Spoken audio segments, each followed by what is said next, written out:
Hi, creative designers. So good to have you again in this wonderful training.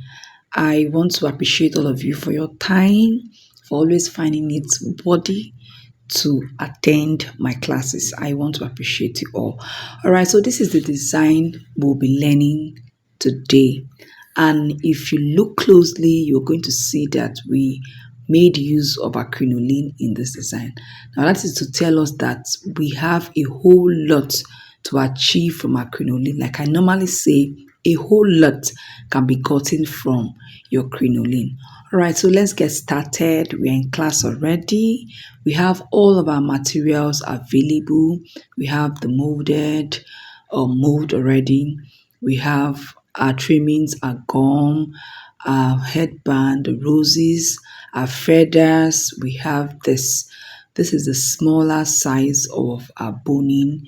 We have our crinoline here.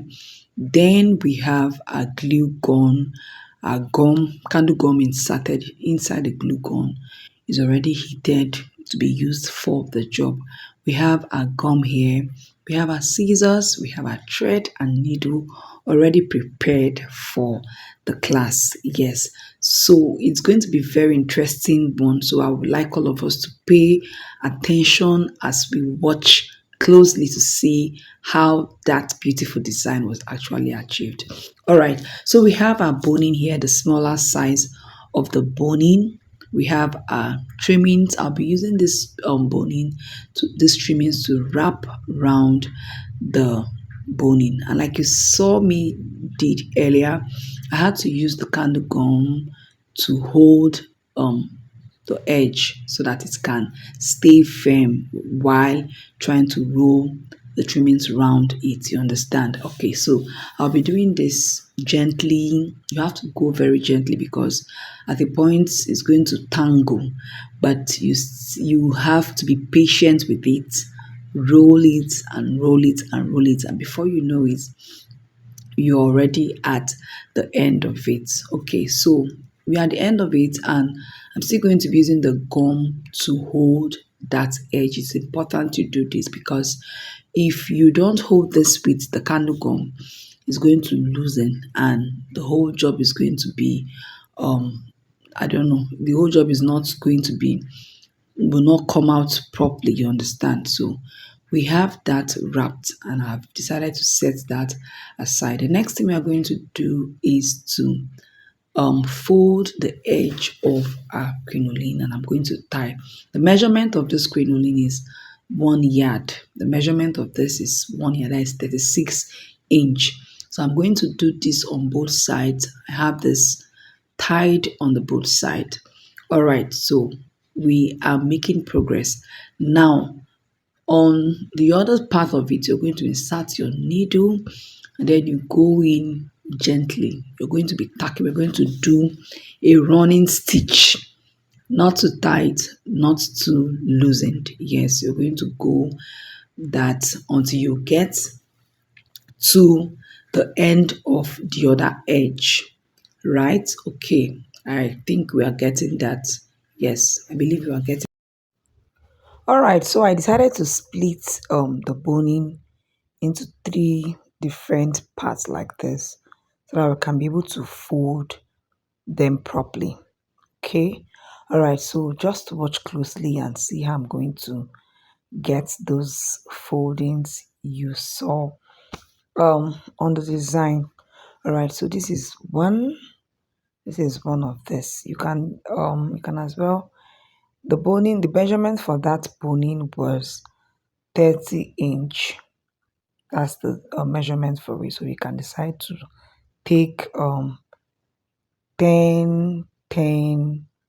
No, you can decide to take 12, 12, and 8. So the 8 is going to be for the middle.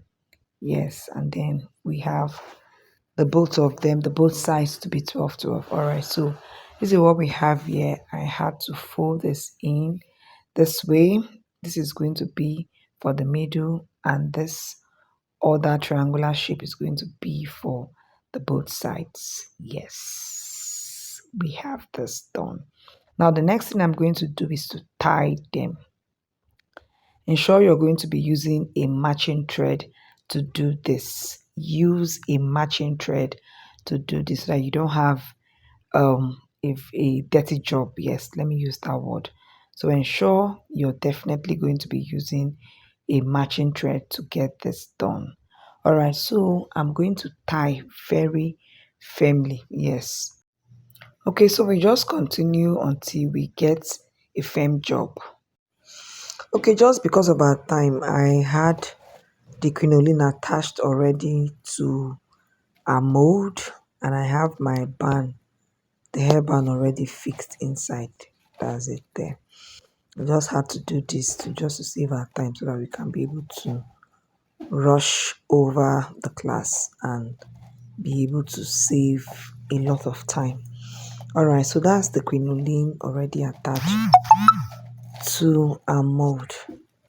And then the next thing I'm going to do is to place our boning that is wrapped on it, and then I'm going to sew. I'm going to sew in to the other edge, bring it out, sew it just like that to be able to get it firm.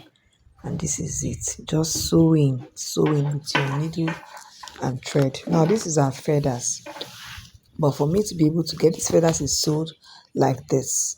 But to be able to get that zigzag shape, this is what I'm doing.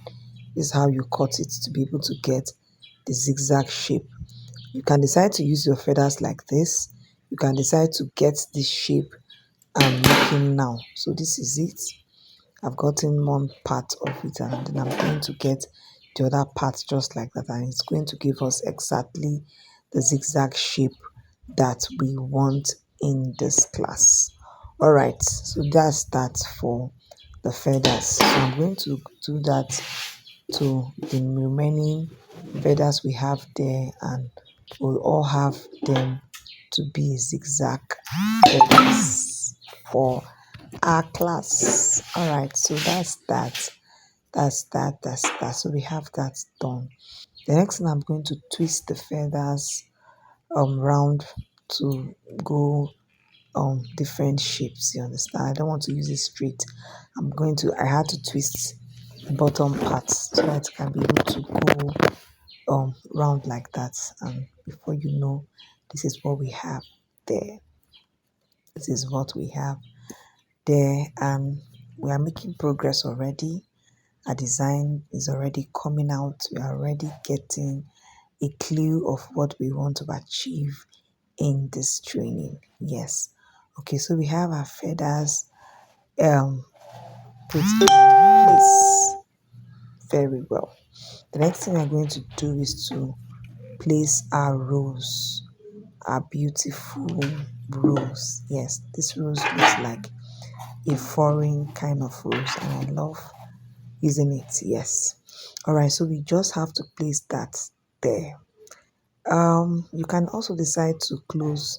We with our matching thread, we had to wrap this. I'm trying to hold. Please, when you place, hold it very firm so it does not fall off. So hold it. You're going to hold it for some time to be able to stick to the place before you let go.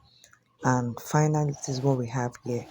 So you can use any applique of your choice to cover up that part where we have our matching thread tied, and we are all good to go. So this is how it looks. And so finally, this is what we have. This is the design we have. So beautiful, yes, very lovely. So try yours and submit to the class. Let's see how well you can recreate this design. This is very beautiful. Thank you for watching.